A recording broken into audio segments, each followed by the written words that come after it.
Ladies and gentlemen, please silence your phones and hush your babies. The show is about to start. I offer my personal welcome to this Nemo Co Conference halftime show. Hi everyone. Oh, what is going on here? Oh, we got a bit of double echo. There we go. How's everyone doing? Welcome to the Nemo Co Conference halftime show. Or really, actually, this is a prediction show. We're here to predict exactly what's going to be going on over this weekend, as near as we can, and try and get some predictions from you lovely people in the audience as well. And joining me, I have Julian and... Wait, hang on. No. It's Richard and Ruth of the Heath clan. How are you both? Good, thank you. Good, thank you. Turn some more light on. Excellent. So, I think a lot has happened since last conference. A lot has been going on in the world of Mormonism. And as always, they will fail to address pretty much any of it. But what do we think they're going to talk about? I think why don't we just jump straight in with some predictions? And while we're doing that, people in the comments, get your predictions in the comments. And we'll have a look at them as well.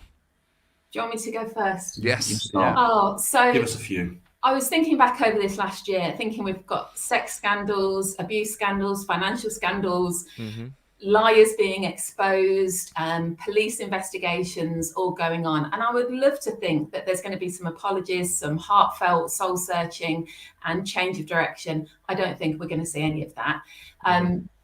But I think from a prediction point of view, I think there'll be Oakes smirking because he gets to lead the charge because Nelson's sitting this one out, and I think Yes, let's pause there a second. For those that don't know, Russell M. Nelson, it will not be at conference in person. He will not be at conference in person because he fell and hurt his back 3 weeks ago. I hope he recovers well. He is 99, so he's a bit frail, but hopefully he's on the mend. But that means that Dan Lakejoks will be presiding at the meeting because he won't be there in person. And your prediction, therefore, is that he will be smug as a... I think he'll be in charge, and I think he'll be absolutely loving it because I think he's been waiting for this moment for a really long time. With what's been going on this week, I think I would not be surprised, and I've seen this out in the Mormon, ex-Mormon sort of Reddit post, that I wouldn't be surprised if Ballard has COVID and sits this one out as well. Or if he is there, I think he'll be sitting very low in his chair. Right. And I think there'll be a token woman, but she'll have to talk in sugary sweet tones so as not to upset anybody that holds a penis. And I think there'll probably be some pre-packed temples announced.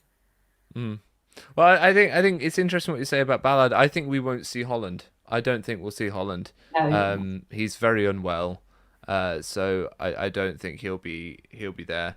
But someone in the comments has said, Catherine Class has just said that I predict M. Russell Ballard being given emeritus status.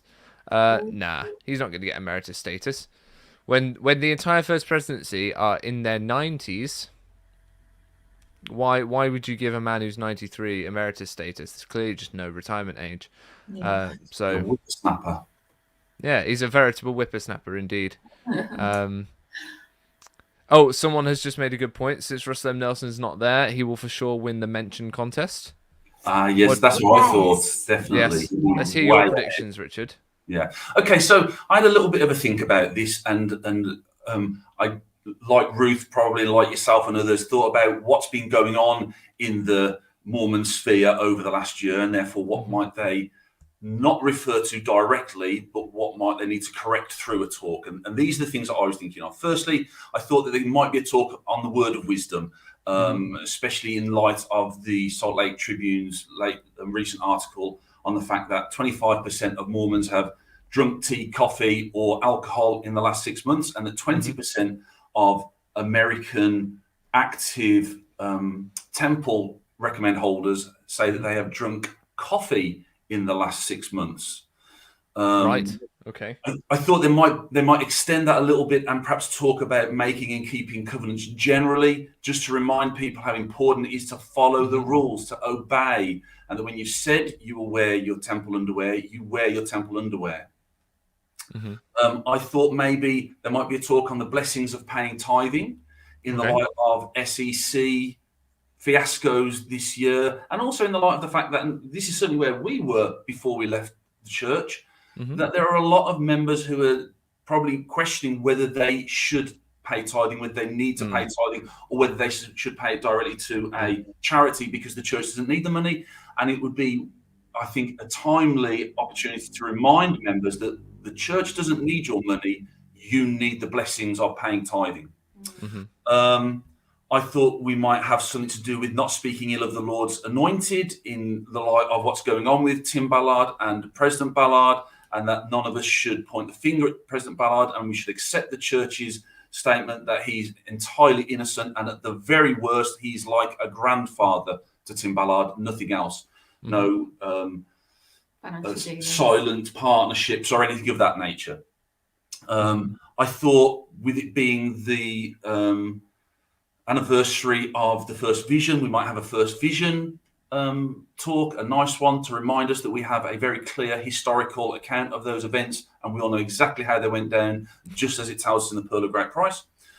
I thought we might have a talk on a restoration gospel and a reminder of the principles of what an ongoing restoration is, that it's not complete yet, that we may have been taught that we have the full truthfulness of the gospel, but of course we don't, because the church is having to tweak things a little bit. Still coming up with new stuff for us. Yeah. Sorry, I've got quite a few here. I've nearly finished. No, you keep going. I thought we might have, and I'm convinced that there'll be lots of talk of this now. I thought maybe a talk of the gift and blessing of a prophet, of ongoing revelation, of seership, and lots of people bigging up President Nelson and reminding us that he's the best thing, the best prophet we've ever had, definitely better than all the ones that went before, and that the quality of his seership and revelation has been exemplary, much better than anything we've heard before. He's the bestest, most prophetitest prophet. Exactly. He prophets like no one has ever profited before. I thought that somebody might talk about the eternal family, probably doubling down a little bit on the proclamation, possibly a President Oakes talk. I think that would be right up his street, because what he likes to do, I've noticed, is when our more progressive, loving, dare I say, Christian leaders talk through the year about how we welcome, we include, we want all of our LGBTQ brothers and sisters to feel comfortable, so long as they don't do anything naughty or of a sexual nature. It often then falls to President Oakes or someone of his stature in a conference just to remind everybody where their place really is, and that we reserve marriage for men and women, and that we don't want it ruined by gay people. And lastly, I thought that perhaps there may be someone who talks about the unparalleled growth that the church is experiencing, that it is growing faster than it has ever grown before. Hence why we need a gazillion new temples, especially a really well lit one in Cody and in Heber. They're my thoughts. Yeah, I mean, we've come off the back of the church bullying a small town in Wyoming into accepting their religious building. Let's talk about that for a moment. I haven't gone to church for a couple of years. I don't really consider myself to be a member, although I still have my membership records and everything intact. And I felt cross about that. I thought, how dare they represent me? Of course, they're not representing me now because I've opted out. But how dare they represent members of the church and have that bullying attitude, that unchristian approach? And how difficult would it be for them to acquiesce and say, you know what, you're absolutely right. It is really important that we comply with these zoning requirements, and we will just move our temple, a few hundred yards somewhere else. Because in neither of those places are they saying, we hate Mormons, we don't want you there. I know that Heber, at least, has a very high membership in their population. And so it would be a very welcome thing. Certainly not the size that they are planning. I thought it was really interesting to hear how many of the general authorities live in Heber and around the Heber area. And perhaps that's an absolute coincidence that they're going to have this giant temple that will never see the footfall that would be required in this tiny area. But how easy it would have been for them to be bigger than their lawyers and say, you're right, thank you for pointing that out to us.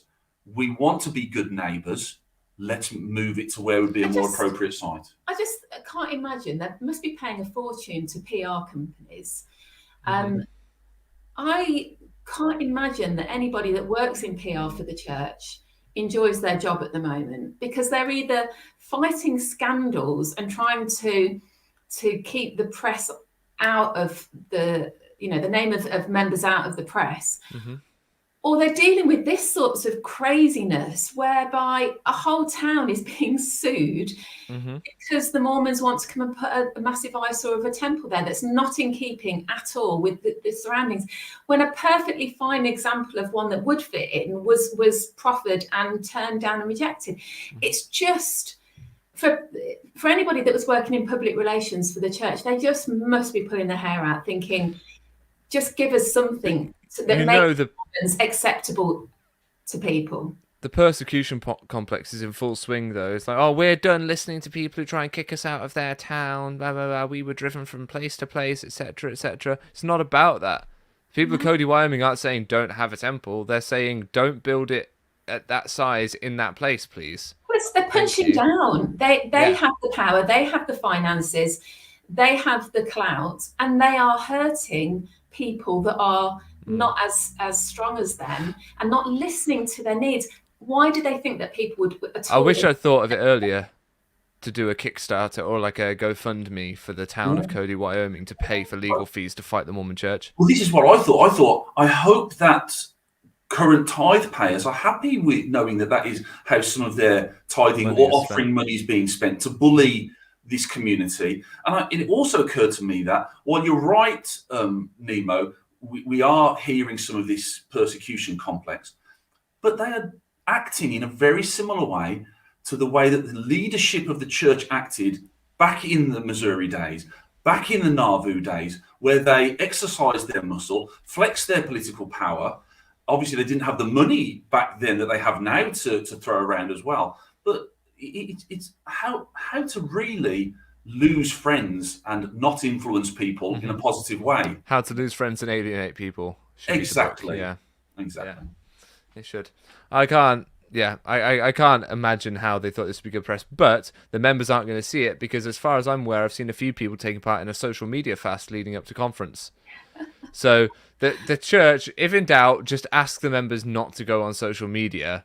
How long will that fly for, do you think, amongst the members? We were all taught all of our lives, if you want to learn something about the church, go to the source, go to the church books, manuals, curriculum. Don't Google it. Do not Google it, because you'll get crazy anti-Mormon stuff. This social media fast seems to be a fairly recent thing, but they've pulled it out of the bag at least twice, to my knowledge. This sounds like a third time, when there might be something in the media that they don't want the members to see. Let's have a social media fast, and I'm not sure that that's going to hold water for too much longer. Well, I don't know how they can possibly hide Ruby Frankie and Jody Hildebrandt, the Cody, Wyoming thing, and Tim Ballard. I mean, I saw a video shared just today about members, active believing members of the church, believing the leadership of the church are now evil because they've tried to take Tim Ballard down, and that means they must be in on the trafficking. It's coming home to roost. The right-wing conspiracy theorists that the churches that have allowed to flourish for so long are now coming home to roost. Yeah, they are, and I'm going to be honest, I'm not happy about that. I don't have an invested interest in the church anymore, really, other than my loved ones who still believe. However, I would much rather people had come to an understanding of that fact that church leadership is perhaps not what they thought it was, or the church history is not what they believed it was, through study, through finding out some facts, not by having their right-wing craziness tugged.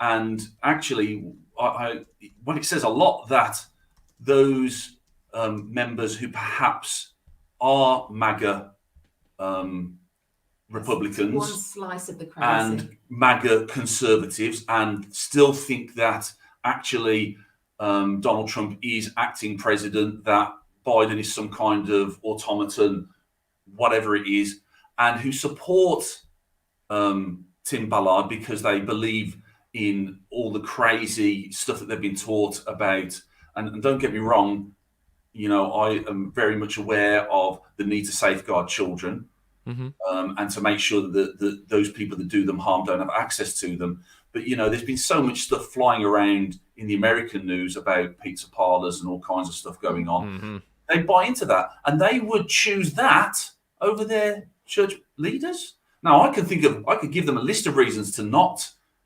obey, follow, venerate their leaders. That wouldn't be it. That, turning their back on Tim Ballard, when actually, if they watch the news, there's a list of reasons why the church might not want to be associated with them. I think it comes down to something you've banged on for a long time, Nemo, which is critical thinking skills. And I think what we're sadly seeing is when you take the ability to learn that away from a whole community of people, anything can happen. And in this case, sadly, it seems like there's an awful lot of people, particularly over in the States, that when those critical thinking skills have never been part of the community and they lose trust and they have no ability to reason through some of the situations that they're surrounded with, they are so vulnerable to all sorts of conspiracies that go on. They're vulnerable to MLMs. They're vulnerable to exploitation in lots of different ways. And I think like you say, it's coming home to roost, but this is 200 years of all of those things being part of the mix of Mormonism. And sadly, it's almost like a concentration of what's been left at the bottom, the silt at the bottom of the barrel, because over that time of 200 years, the people who have questioned and been chucked out are out of the mix. The people who have come to a sense of right and wrong and feel that it doesn't fit their moral and ethical code, hi Doug Vincent, have left the mix. And so you're left with this distillation of very, very gullible, very, very vulnerable, believing, trusting personality types who've raised their children in that way.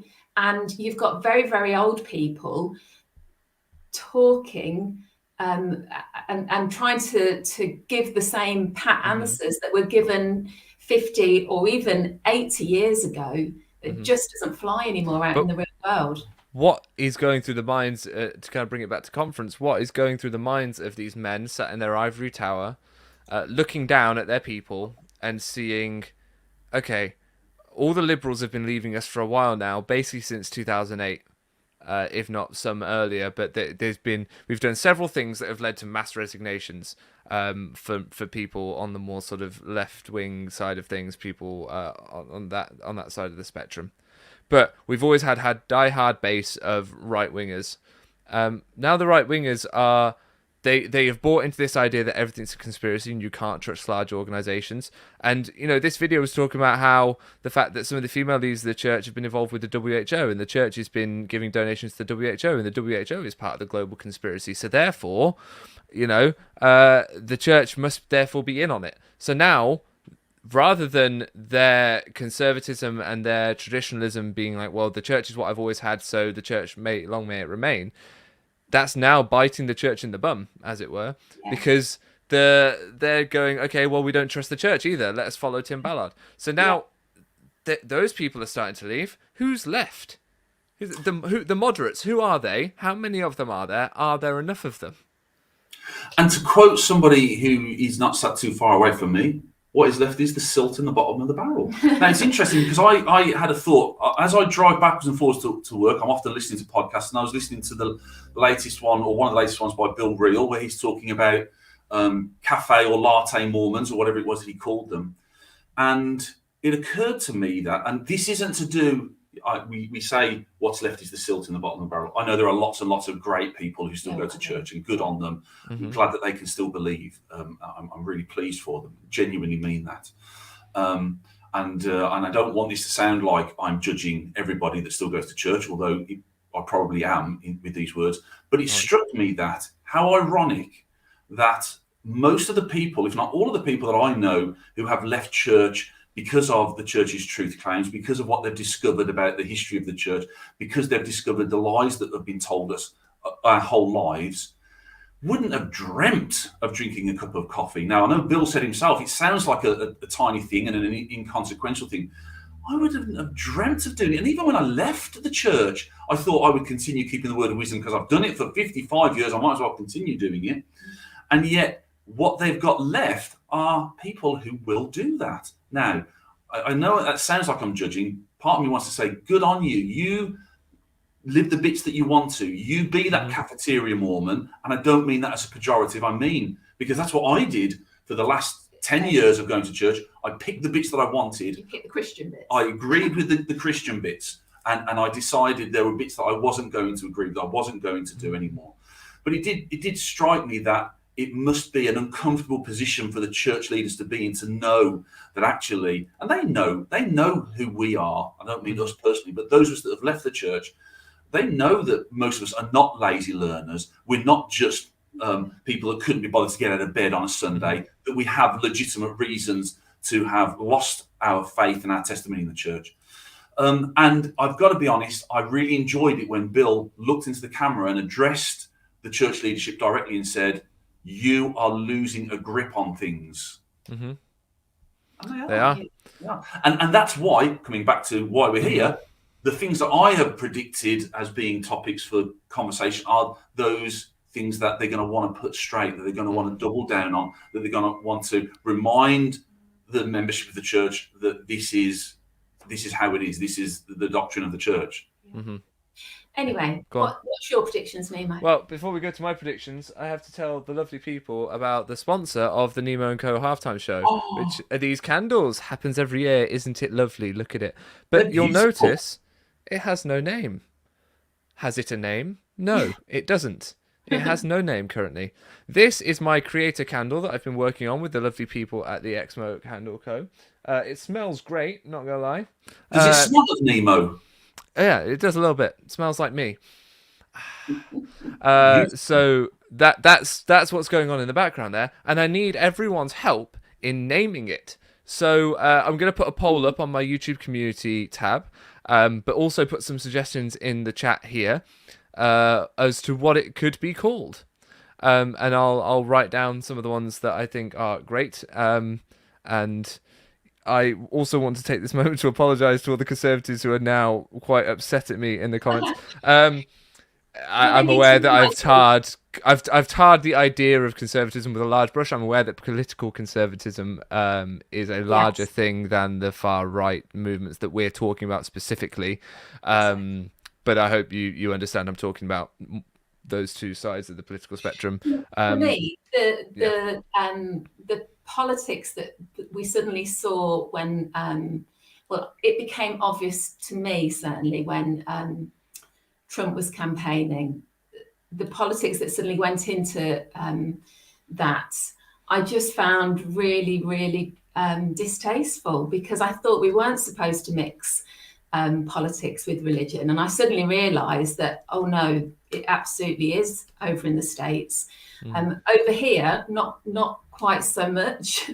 I'm sure there are people with a conservative small c over here that feel very comfortable at church. But I sort of watched in amazement that his personality was deemed to be something that straight-laced Mormons felt really comfortable with, and the way he talked about women, and the way he talked about people of color, and the way he talked about immigrants to the country, considering Mormon history and our journey into the States particularly. I just found my jaw was on the floor hearing that, and then seeing that he was getting such a wide support from members. In fairness, Richard, all I was going to say is, in fairness, he's just the vehicle for the message. He is. And the message of making America great again was a great message that obviously struck a chord with lots of people. Resonated, but with a certain type of people, because America's not been terribly great for lots of people, unfortunately.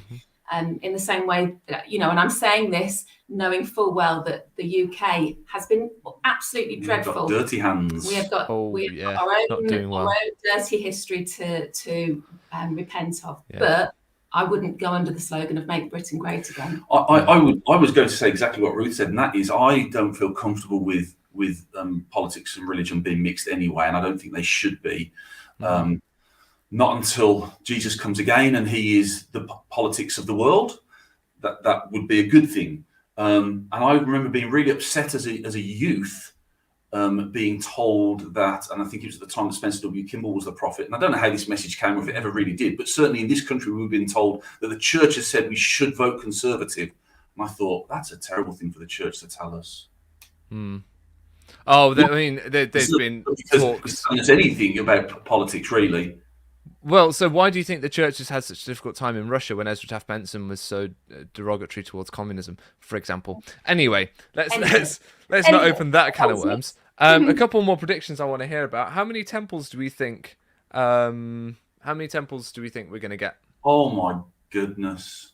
Yeah. You had a good prediction, Ellie. What did you say? You said there would be more temples announced than women speakers. I did say that. And I feel confident. I stand by that. I'll put money on that if I knew how to bet. I don't know how to bet. Someone just put in the comments, us trying to describe Republicans is awkward and painful. We're not actually trying to describe Republicans. No. We're talking about conservative politics and liberal politics as they align on a political spectrum. It's not about particular parties. Anyway, moving on. How many temples we got, folks? 14 more, is someone saying in the comments. How many was it last year? Do you remember? I don't. That was many moons ago. Yeah. Yeah, I would say over 20. Oh gosh. Over 20? Yeah, definitely. We need it. No, I think maybe 8, 10 at the tops. Mm-hmm. But I think there'll be fewer women speakers. I agree with Richard on that one. Okay. 15. Russell Nelson's going to announce them in a pre-recorded video. Well, his entire address will be pre-recorded, so yeah, that'll be pre-recorded. We've got someone saying 9. I'm going to go with 12. That's my prediction. Well, Charles Bentley has put a good point, that Nelson might want to get to a round number for his 100th birthday. Ooh, 100 then. Spicy. 100. Okay, where? Any good predictions for where? Oh God. Where is there absolutely no Are we going to get Scotland? Temple? No, I tell you where not. Scotland, Ireland, yeah. Wales. Yeah. Wales. None of those are getting a temple. North Korea could do with one. Yeah, not getting one. I wonder whether we'll hear any updates on the Shanghai temple. Republic of China definitely could do with one. They're going to announce wherever they like, where they will actually build will be somewhere that it's super easy to bully and to drop off the flat pack. So wherever they can get a delivery vehicle to take the flat pack is where they're building a temple. McMurdo Station, Antarctica is someone saying all but 2 in Africa. They do keep putting them in Africa. Yeah, they are getting growth in Africa, aren't they, at the moment? Someone said, I know it'll be 8 unless it's not 8. Then I'm just speaking as a man. Excellent point. Mallorca, Germany. Charles Mendeley, the 17th German state, will get a temple. You are correct, sir. For those that don't know, the Mallorca is so full of German tourists that they've affectionately nicknamed it the 17th German state. Is there one in Athens? Is there one in Greece? There is, isn't there? Because that would have been a good one. Anywhere that's got some kind of proper historical context where they might encroach upon that, like Rome, for instance. Maybe Venice. Yeah. A floating temple. I think what we need to do is actually map out where they might want to go on their holidays. That's where they're going to put a temple, because it's almost like the Disneyland where you collect the little pins for your lanyard now, isn't it? Are they Mormon Hard Rock Cafe? Yeah. That's what they're looking at now. There is no temple in Greece. Someone says Greece would never allow a temple. Would be interested. Someone saying there are lots of places that wouldn't allow one, but they still try, don't they? Well, yeah, like Cody, Wyoming. Exactly. Yeah. Okay. How many women do we think will be speaking over the whole weekend? Not including prayers, just 4. Just talks. 4. 4. Okay, you convinced me. I think that's a good number. 4. 4. Yeah, I'm going to go with 3. I think 3 is my number. Yeah. Okay. I think they're not going to do more than 3. I think. Speaking of specific predictions, I thought I would go one step further this year with my predictions. Unfair. What do you mean unfair? I know you're going to pull. I was going to say pull something out of the hat. Then, Ha There is a hat involved. You are correct. See, if you're going straight to the source, to the big man himself, of course you're going to get better predictions than we are. Well, was it Dieter F. Uchtdorf that said your mobile phone is like a seer stone? They work the same way, right? So if I pop my mobile phone into this hat here, behold, I'm just going to predict who we'll see speaking at conference, I guess. Yeah, Right. Let's hear it. Cool. I've been thinking about this for a few weeks, so let's see how well I do.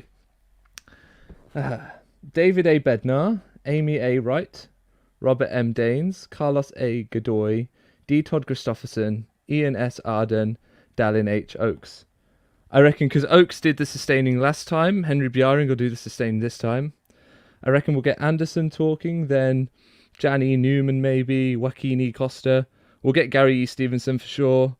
Yoon Hwan Choi maybe. I reckon Alan Phillips has just been called as a GA70, so I reckon we'll get Alan Phillips, Ronald A. Rasband, Gary B. Sabin, haven't heard from him in a little bit, Joni L. Koch, Tamara W. Rania, Ulysses Suarez, definitely. Hang on, my CSO needs to scroll. I reckon M. Russell Ballard will speak as well. I do think he will speak. That's fine. Emily Bell Freeman, we'll get her. Adilson De Paula Perea, some random 70. Quinton L. Cook will speak. Uchtdorf will speak, of course. W. Christopher Waddell. I think they'll let him in front of a microphone, even though he did so badly with 60 Minutes. I think they'll let him involved still. And we'll get Henry Bjaring give an actual talk. Dale G. Renland will speak. John C. Pingree, Valerie V. Cordon, J. Kimo Esplin, Garrett W. Gong will speak. Some guy called Christophe G. Gerard Carrier, French General Authority. He's a new one as well. And then Russell M. Nelson will speak at the end of the conference and announce all this stuff. That's my prediction. I've predicted an entire set list for conference. I wouldn't bet against you, Nemo. So, well, it came out of a hat. So, yes. I don't know a lot of those names. In fact, there's only a few of them that I do recognise, but I counted more than 3 or 4 women there. No, some of them are the names of men that are feminine sounding, like Jam. Marians and that kind of thing. I reckon from Heavenly Mother. That was all. I reckon we will hear some talk about. I think we'll hear some talk about tithing. I think so. I think we'll hear some talk about tithing for sure. And I think we'll also hear some stuff about the proclamation and some kind of come back to church type things. Do I win anything if that's so? No, darling. No? Okay. No. Well, everyone come back here, find out over the weekend if I was correct with my prediction or not. If you'd like to support the channel, $5-10 a month really helps. There's a link. There should be a link in the description. If it's there, it's there. If it's not, it will be there soon. But that level of revelation takes a lot of hard work. So if you appreciate it, let me know. It wouldn't be the first time someone gets paid for predictions they make out of a hat, would it? Yeah. There you are. Enjoy conference week. Go on. Here we go. I need to, otherwise I will be hung, drawn and quartered by my brother-in-law. Oh, yeah. So it's Sunstone UK in 2 weeks' time now, Friday the 13th. We're not superstitious. Friday the 13th to Sunday the 15th.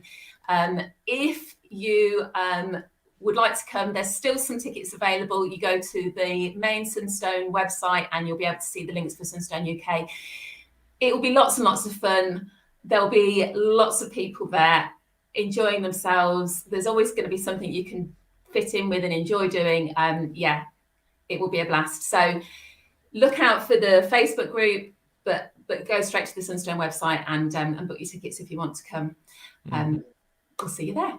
There you go. I'm just checking if that is in the chat or not. It's not. I'll put the link for donations in the chat, in the description rather. And all donations are welcome to help me stay up till 4 a.m. my time to watch all the sessions live. If you don't want to watch the sessions of General Conference, you absolutely should come and watch me suffer through them or talk about them after I've suffered through them, and give you the TLDR, the rundown, so that you know what your family have been exposed to, so you can talk to your friends and family and children who are still believing, and relatives that are still believing, without having to actually suffer through it yourself. We watch so you don't have to. And with that, take care, everyone. I will see you tomorrow. Have a great night. This is going to be a good weekend. Bye, everyone. Take care. Bye. Bye.